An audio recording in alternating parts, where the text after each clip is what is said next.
Look, there's a reason why I'm making this video.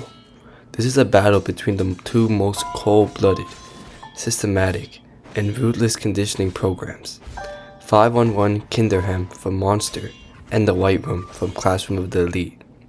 These institutions are designed to create human weapons, emotionless, calculating individuals who can manipulate, deceive, and destroy with unparalleled precision.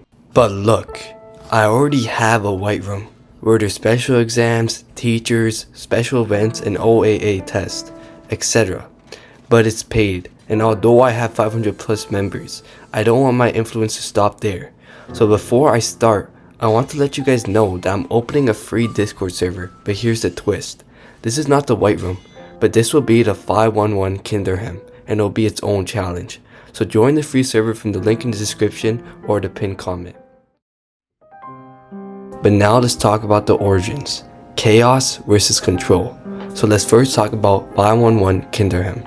511 Kinderheim was the bastard child of an East German government experiment designed to create super soldiers, beings who can think and kill without hesitation.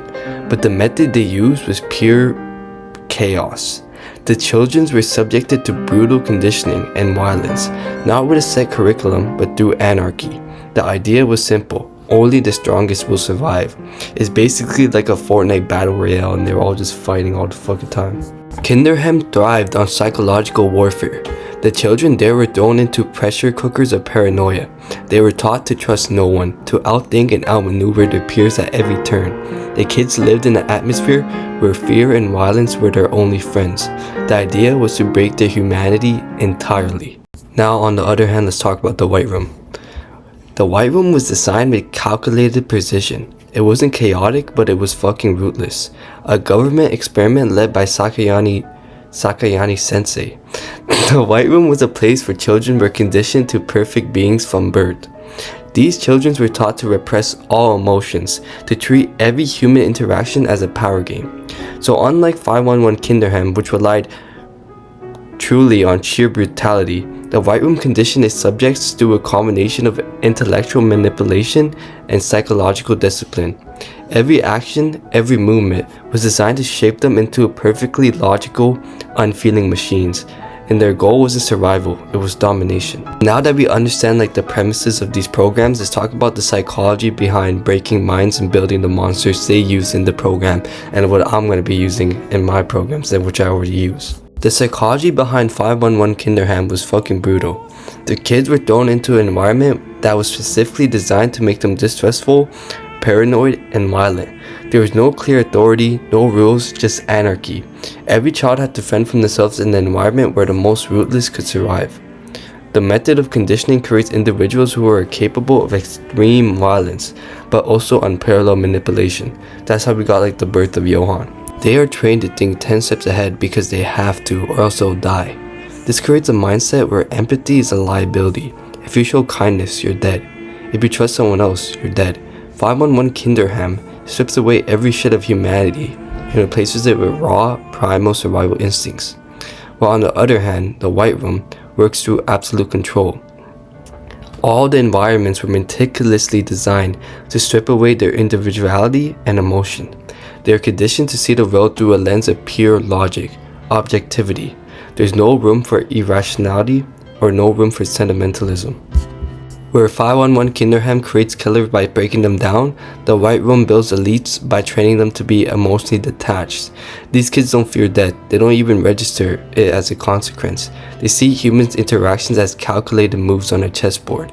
The White Room aims to create beings who are not bound by morality, empathy, or weakness. So now that we know their origins and how they actually condition and make the products, let's talk about the two best products from each facility, which are Johan versus Ayanokoji kiyotaka. So let's first start talking about the ultimate product of 511 Kinderheim, which is Johan. Johan is the perfect monster, a man who can manipulate and destroy without a shred of guilt. He was forged in an environment of chaos and anarchy, and he emerged as a master manipulator. Johan doesn't just kill people, he drives them to kill themselves. He can dismantle a person's mind with a few words, using the paranoia and fear instilled in him at 511 Kinderheim to destroy them from within. Johan's strength lies in his ability to understand and exploit human weakness. He sees people as tools and he uses them to achieve his goals with frightening precision. His upbringing in 511 Kinderheim turned him into a being who thrives in chaos. He doesn't need power, he just needs to whisper in someone's ear and they'll fall apart. In contrast, Ayanokoji Kiyotaka is the ultimate product of the White Room. Unlike Johan, Ayanokoji's strength comes from his emotional detachment and unwavering logic. He's a master at reading people and situations, but he doesn't just rely on manipulations in the same chaotic way as Johan. Instead, Ayanokoji calculates every move with ruthless efficiency.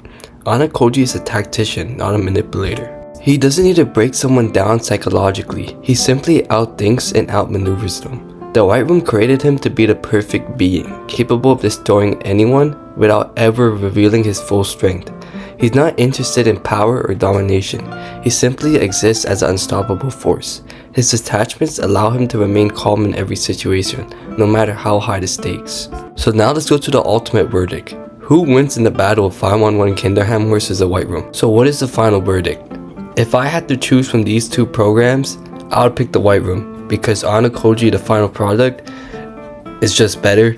Even if you think about like Takuya or like other people from the White Room, they might be able to take on Johan as well. Ayanokoji versus Johan, I think Ayanokoji wins pretty easily as well. So that's it for this video. If you guys want to join the paid program, there's links in the description for the White Room. And if you want to join the free one, 511 Kinderheim, that's free and you can just join the Discord server right now. So thank you guys for watching and peace on the street.